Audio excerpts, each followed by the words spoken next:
IPL তো জমে উঠেছে বন্ধুরা। গতকাল রাতে গুজরাট টাইটান্স যে হিসেবে দিল্লিকে হারিয়ে দিল একতরফাভাবে, সেই হিসেবে কিন্তু গুজরাট টাইটান্সের সাথে সাথে আরসিবি এবং পাঞ্জাব কিংস তিনটে টিম কোয়ালিফাই করে ফেলেছে। সুতরাং 4 নম্বর জায়গা নিয়ে মারামারি হবে। সেই 4 নম্বর জায়গায় কোন টিম পৌঁছাতে পারে, কোন টিমের সম্ভাবনা সবথেকে বেশি, এই ভিডিওতে আলোচনা করব। দেখো বন্ধুরা, গুজরাট টাইটান্স যেমন ক্রিকেট খেলছে তারা অলরেডি কোয়ালিফাই করে ফেলেছে, অলরেডি তারা টপ 2তে থাকবে। তার কারণ 12 ম্যাচে তাদের 18 পয়েন্ট অলরেডি হয়ে গেছে, হাতে এখনও দুটো ম্যাচ বাকি আছে। ওদিকে আরসিবিরও তারা দ্বিতীয় স্থানে আছে, তাদের 12 ম্যাচে 17 পয়েন্ট, আরসিবি দ্বিতীয় স্থানে, এবং পাঞ্জাব কিংস তারাও কিন্তু 3য় নম্বর স্থানে। সুতরাং বন্ধুরা, 4 নম্বর স্থানের যে সম্ভাবনা সবথেকে বেশি সেটা হলো মুম্বাই, দিল্লি এবং লখনৌ সুপার জায়ান্টস। এই তিনটে টিমের মধ্যে লড়াই হবে। আর এই তিনটে টিমের মধ্যে সবথেকে বেশি চান্স যে টিমের সেটা হলো মুম্বাই ইন্ডিয়ান্স।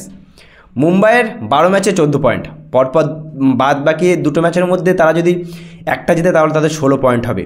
আর বিশেষ করে মুম্বাই ইন্ডিয়ান্সের চান্স এই জন্য বেশি, তাদের রান রেটের চান্সটা বেশি, ভালো ক্রিকেট খেলছে। এমনকি দিল্লির সাথে 21 তারিখে একটা ম্যাচও আছে, মানে দিল্লির সাথে মুম্বাই ইন্ডিয়ান্স। আমার তো বন্ধুরা মনে হচ্ছে যে দিল্লির সাথে মুম্বাই ইন্ডিয়ান্সের ওই ম্যাচটাই ডিসাইড করবে যে 4র্থ স্থানে কে থাকবে। দেখো, লখনৌ সুপার জায়ান্টসের চান্স কিন্তু খুবই কম, বাদ বাকি তাদের মোটামুটি 11টা ম্যাচে বর্তমানে 10 পয়েন্ট, বাদ বাকি 3টে ম্যাচে যদি তারা 3টেই জেতে তাহলে তাদের 16 পয়েন্ট হবে। আর 16 পয়েন্টে লাস্টের দিক থেকে এসে গেলে 16 পয়েন্টে মনে হয় না কোয়ালিফাই করতে পারবে।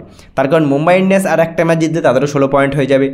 দিল্লি ক্যাপিটাল তারা দুটো ম্যাচে দুটো যদি তারা জিততে পারে তাহলে একটা চান্স থাকবে। কিন্তু ভাই, মুম্বাই ইন্ডিয়ান্সের চান্স সব থেকে বেশি বন্ধুরা। আমি বলবো যে এই মুম্বাই ইন্ডিয়ান্সকে যে করে আটকাতে হবে।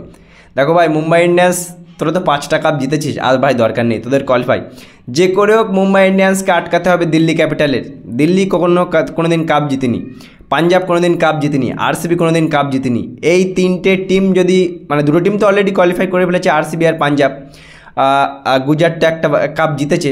কিন্তু ভাই, মুম্বাই ইন্ডিয়ান্সকে কোনো মতে যদি 4র্থ স্থানে কোনো টিম উঠিয়ে দেয় বা মুম্বাই যদি কোয়ালিফাই করে যায় 4র্থ স্থানে, তাহলে সব টিমের জন্য কিন্তু বড় ঘোর বিপদ হবে বন্ধুরা। সেই জন্য বলবো যে ভাই, আমার মতে বন্ধুরা, আমার মনে হচ্ছে মুম্বাই ইন্ডিয়ান্সের 4র্থ স্থান অধিকার করবে, মানে দখল করে নেবে, কোয়ালিফাই করে নেবে। আর অন্যান্য টিমেদের মানে ভয় আরও বাড়াবে।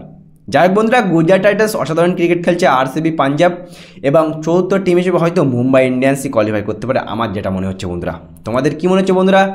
গুজরাট, আরসিবি, পাঞ্জাবের পর 4র্থ স্থানে কোন টিম কোয়ালিফাই করতে চলেছে আগামী দিনে? মতামত অবশ্যই জানাবে কমেন্ট সেকশানে।